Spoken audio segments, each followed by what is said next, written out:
Salam, saudara-saudara yang terkasih di dalam Tuhan.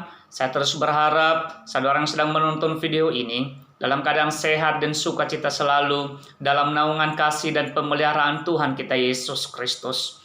Firman Tuhan yang menyapa kita hari ini terambil dari surat 1 Yohanes pasal 5 ayat 12. Firman Tuhan berkata, "Barang siapa memiliki anak, ia memiliki hidup. Barang siapa tidak memiliki anak, ia tidak memiliki hidup." Dalam bahasa Nias firman Tuhan berkata, "Heji soono andre henia soba auri andre, bajile ono lowalangi andre, bahenia le fauri andre." Saudara-saudara yang terkasih di dalam Tuhan, sepenggal perkataan seorang sastrawan Indonesia yang bernama Buya Hamka mengatakan, "Kalau hidup hanya sekedar hidup, babi hutan pun hidup." Saudara, sesungguhnya manusia sebagai makhluk ciptaan Tuhan yang istimewa tidak hanya memikirkan hidup di dunia ini, melainkan juga memikirkan hidup yang akan datang. Dan melalui renungan dari 1 Yohanes pasal 5 ayat 12 mengungkapkan rahasia memiliki hidup yang akan datang, yakni melalui memiliki anak. Dengan demikian, kita merenungkan firman Tuhan ini di bawah tema memiliki anak pemberi hidup. Saudara-saudara yang terkasih di dalam Tuhan, pada nats renungan ini menegaskan bahwa untuk memiliki hidup, maksudnya hidup yang akan datang atau hidup yang kekal, maka harus memiliki anak. Anak yang harus dimiliki yang dimaksud adalah Yesus. Yesus yang disebut anak Allah, Mesias yang telah datang ke dunia, dan Juru Selamat dunia. Bagaimana memiliki Yesus agar memiliki hidup yang kekal? Firman Tuhan sebelum nats renungan ini mengatakan, setiap orang yang percaya bahwa Yesus adalah Kristus lahir dari Allah. 1 Yohanes pasal 5 ayat 1a. Demikian juga Yohanes pasal 1 ayat 12 mengatakan, tetapi semua orang yang menerimanya diberinya kuasa supaya menjadi anak-anak Allah, yaitu mereka yang percaya dalam namanya. Demikian juga Yohanes pasal 14 ayat 1a mengatakan, percayalah kepada Allah, percayalah juga kepadaku. Dan di dalam Roma pasal 10 ayat 9 mengatakan, sebab jika kamu mengaku dengan mulutmu bahwa Yesus adalah Tuhan dan percaya dalam hatimu bahwa Allah telah membangkitkan dia dari antara orang mati, maka kamu akan diselamatkan. Dari beberapa nats di atas, dapat disimpulkan bahwa untuk memiliki Yesus dan supaya memiliki hidup yang kekal adalah dengan percaya kepada Yesus. Percaya bahwa Yesus adalah Tuhan dan Juru Selamat, dan bahwa hanya Dia satu-satunya jalan untuk memperoleh hidup yang kekal. Bandingkan Yohanes pasal 5 ayat 24 dan Yohanes 14 ayat 6.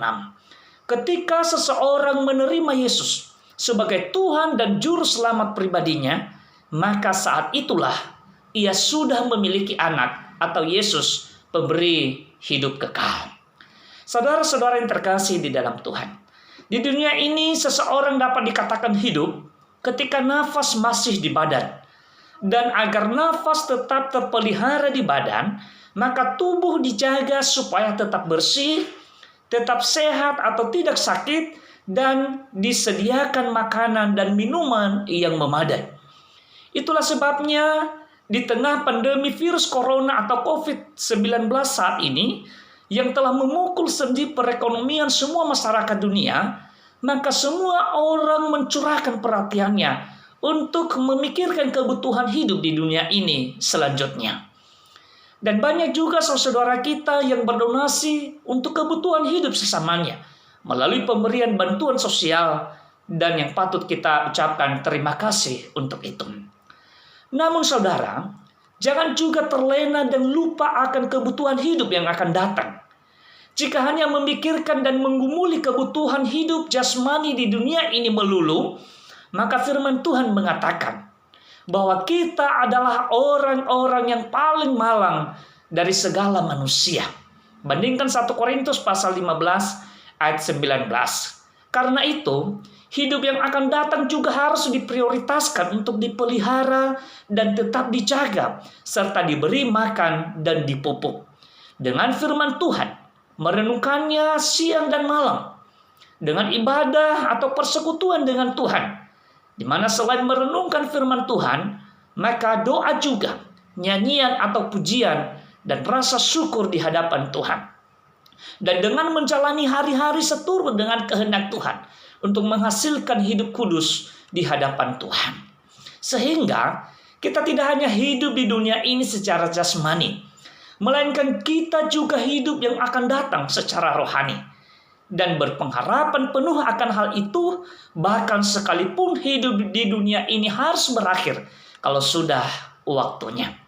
Karena itu saudara, prioritaskanlah memikirkan dan menggumuli hidup yang akan datang, hidup yang kekal atau kerajaan sorga. Bahkan Yesus mengatakan, tetapi carilah dahulu kerajaan Allah dan kebenarannya, maka semuanya itu akan ditambahkan kepadamu. Matius 6 ayat 33. Artinya, sesungguhnya setiap orang harus mendahulukan atau mengutamakan dalam memikirkan tentang hidup yang akan datang, hidup kekal atau kerajaan sorga, lebih dari memikirkan dan menggumuli hidup di dunia ini. Dengan memiliki Yesus, maka akan memiliki hidup yang kekal atau kehidupan sorgawi. Tetapi barang siapa tidak memiliki Yesus, maka tidak juga memiliki hidup yang kekal. Sebagaimana firman Tuhan yang mengatakan, barang siapa memiliki anak, ia memiliki hidup. Barang siapa tidak memiliki anak, ia tidak memiliki hidup. Keji soono andre, kenia sowa ori andre.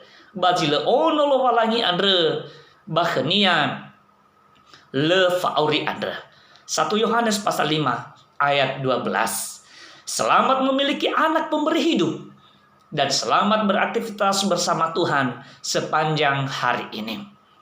Demikian firman Tuhan yang menyapa kita hari ini, dan kiranya Roh Kudus yang terus membimbing dan mengarahkan kehidupan setiap kita. Tuhan Yesus memberkati. Amin. Saudara-saudara terkasih di dalam Tuhan, saya Pendeta Agustiar Laia. Ikuti juga tayangan kami yang lain pada channel YouTube atau Facebook Agustiar Laia.